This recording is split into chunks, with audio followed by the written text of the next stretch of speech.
ये AIIMS outsourcing employ union जो situ से संबद्ध संगठन है, उसकी ओर से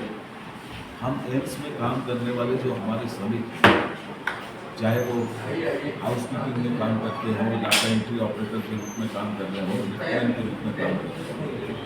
ये जो सारे आउटसोर्स एम्प्लॉय हैं जिनको एम्स प्रशासन की ओर से अलग अलग कामों के लिए अलग अलग ठेकेदार के जरिए काम कराया जाता है। और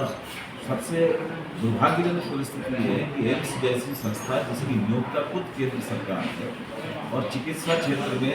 छत्तीसगढ़ के अंदर एम्स में जो स्थान अगर आज उसने हासिल किया है, इसमें जिन मजदूरों ने, कर्मचारियों ने 10 साल 12 साल की अपनी सेवाओं से उस संस्था को इस नई ऊंचाइयों तक पहुँचाया और कोरोना के दरमियान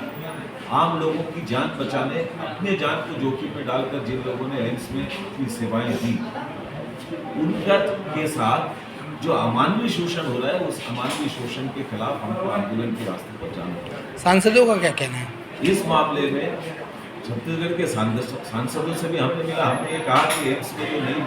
डायरेक्ट रिक्रूटमेंट हो रहा है वो बंद होना चाहिए। जो लोग वर्षों से यहाँ काम कर रहे हैं उनको ही जो है नियुक्तिकरण किया जाना चाहिए। तो हमारी बात से सहमत है, लेकिन उसके बावजूद एम्स ने नोटिफाई कर दिया,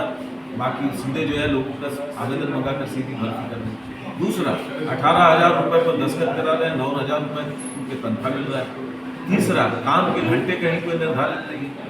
किसी को भी अपनी मर्जी से जो है ठेकेदार देश के किसी भी कोने में स्थानांतरित कर रहे हैं। जो भी लोग आवाज़ उठा रहे हैं, अपनी मांगों पर सवाल उठा रहे हैं, उनको सस्पेंड किया जा रहा है। महिला कर्मचारियों के साथ जो है जिस तरीके का व्यवहार, अमानवीय व्यवहार हो रहा है, चाहे वो भविष्य निधि का कानून हो, ESIC का कानून हो,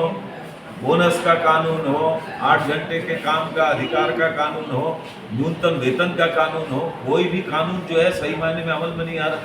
और केंद्रीय जो श्रम आयुक्त है, उसकी उपस्थिति में जब इन मांगों पर कोई समझौता हो रहा है, तो समझौते को भी वो मानने से इनकार कर रहे हैं। तो एक केंद्र सरकार जिसकी नियोक्ता है, उस संस्था के अंदर मजदूरों का अगर ये अमानवीय शोषण होगा,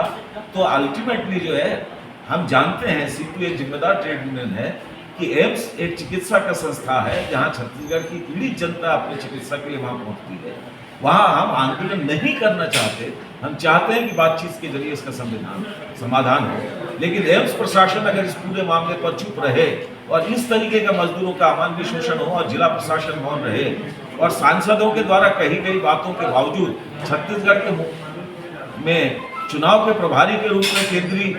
स्वास्थ्य राज्य मंत्री की भारतीय जनता पार्टी की नियुक्ति के बावजूद अगर एम्स के मजदूरों का ये शोषण जारी रहेगा, तो हमारे पास कोई विकल्प नहीं है संघर्ष के अलावा। और इसीलिए हमने तय किया है 16 सितंबर के प्रदर्शन के जरिए मजदूर आंदोलन की शुरुआत कर रहे हैं। और अगर इन मांगों पर सकारात्मक कोई पहलकदमी नहीं हुई और एम्स प्रशासन मजदूरों के शोषण, अन्याय, दमन, अत्याचार पर अगर चुप्पी नहीं तोड़ा और कोई सकारात्मक हस्तक्षेपकारी कदम नहीं उठाया, तो एम्स में निश्चित रूप से हमें हड़ताल जैसे कदम उठाने के लिए भी बाध्य होना।